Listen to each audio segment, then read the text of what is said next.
नमस्कार। आज इस वीडियो में हम भारतीय संविधान के कुछ महत्वपूर्ण क्वेश्चंस देखेंगे। सबसे पहला क्वेश्चन है, भारतीय संविधान की रचना में निम्नोक्त में से किसने सर्वाधिक गंभीर प्रभाव छोड़ा?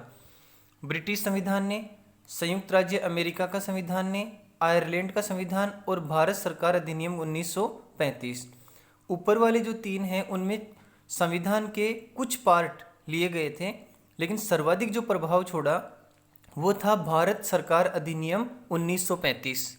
अगला क्वेश्चन है, जुलाई 1946 में स्थापित संविधान सभा के सदस्यों में निम्नलिखित में से कौन शामिल नहीं था?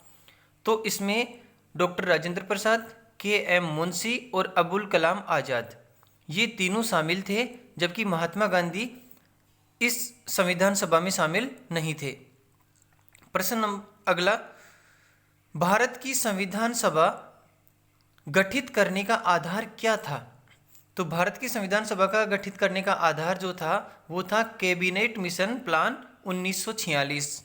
अगला क्वेश्चन, स्वतंत्र भारत की लोकसभा का पहला अध्यक्ष कौन था? स्वतंत्र यानी देश आज़ाद हुआ उसके बाद जो लोकसभा के पहले अध्यक्ष बने वो थे जी.वी. मावलंकर। अगला क्वेश्चन है, भारत की संविधान सभा का संवैधानिक सलाहकार कौन था? संवैधानिक सलाहकार जो था वो थे सर बी.एन. राव। देखो, अंबेडकर जो थे वो संविधान निर्माता थे, लेकिन बी.एन. राव जो थे वो संवैधानिक सलाहकार थे। आगे देखते हैं। अगला क्वेश्चन है, भारतीय संविधान अपनाया गया था। तो भारतीय संविधान अपनाया गया था 26 नवंबर 1949 को, यानी अपनाया गया 26 नवंबर 1949 को और लागू हुआ था 26 जनवरी 1950 को। भारत का पहला उप प्रधानमंत्री कौन था? तो वल्लभ भाई पटेल जो थे वो सबसे पहले उप प्रधानमंत्री थे। अगला क्वेश्चन, निम्नलिखित में से भारतीय संविधान सभा का अध्यक्ष कौन था? तो भारतीय संविधान सभा का अध्यक्ष जो थे वो हैं डॉक्टर राजेंद्र प्रसाद। अगला क्वेश्चन, भारत के पहले राष्ट्रपति के रूप में डॉक्टर राजेंद्र प्रसाद का चुनाव किया गया था। किसके द्वारा चुनाव किया गया था? संविधान सभा के द्वारा। अगला क्वेश्चन है, हमारा राष्ट्रगान पहली बार कब और कहाँ गाया गया था? तो ये गाया गया था 27 दिसंबर 1911 को कलकत्ता में, यानी कांग्रेस अधिवेशन था कलकत्ता में, तो उस समय 27 दिसंबर 1911 को सबसे पहले राष्ट्रगान गाया गया था। अगला क्वेश्चन है, स्वतंत्र भारत में निम्नलिखित में से कौन सी महिला किसी राज्य की पहली राज्यपाल बनी? तो वो हैं श्रीमती सरोजनी नायडू। अगला क्वेश्चन, भारतीय संविधान लागू हुआ था, ये मैंने पहले ही बता दिया, 26 जनवरी 1950 को, जबकि अपनाया गया था 26 नवंबर 1949 को।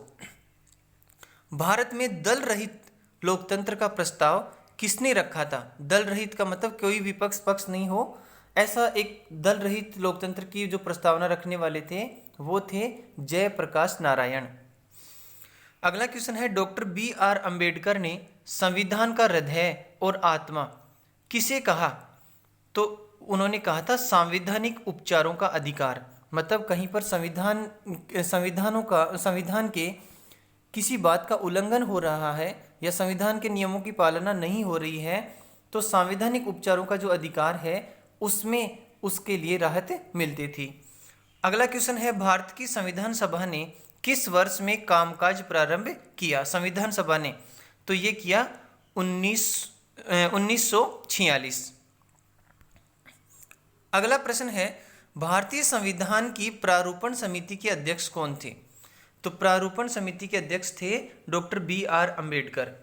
अगला प्रश्न, एकात्मक सरकार में समस्त ताकत किसके हाथ में होती है? तो एकात्मक जो सरकार है वो होती है केंद्रीय सरकार में। अगला प्रश्न है, संविधान सभा की प्रारूप समिति के अध्यक्ष कौन थे? ये वही आ गया डॉक्टर बी.आर. अंबेडकर। भारत में किस प्रकार का लोकतंत्र है? तो भारत में लोकतंत्र जो है वो प्रतिनिधियों का लोकतंत्र है, यानी प्रतिनिधि प्रत्यक्ष रूप से मतलब जनता चुन के भेजती है। अगला प्रश्न है, निम्नलिखित में से कौन सा देश आधुनिक लोकतंत्र की स्थापना करने वाला पहला देश था? तो वो था अमेरिका। अगला प्रश्न है, भारत के संविधान का निर्माता किसे माना जाता है? तो बी आर अम्बेडकर को भारत के संविधान निर्माता माना जाता है। भारतीय संविधान अस्तित्व में कब आया? तो भारतीय संविधान अस्तित्व में आया 26 जनवरी 1950 को। भारत के गणतंत्रीय दल की स्थापना किसने की? गणतंत्रीय दल की स्थापना डॉक्टर बी आर अम्बेडकर ने की। संविधान की मसौदा समिति के समक्ष प्रस्तावना किसके द्वारा प्रस्तुत की गई? तो ये थे जवाहरलाल नेहरू। अगला प्रश्न है, संविधान सभा में यह किसने कहा था कि सरकारी नीति के निर्देशक सिद्धांत किसी बैंक में देय उस चेक की तरह हैं जिसका भुगतान बैंक अपनी सुविधा अनुसार करता है? तो ये कहा था के टी शाह ने। धन्यवाद।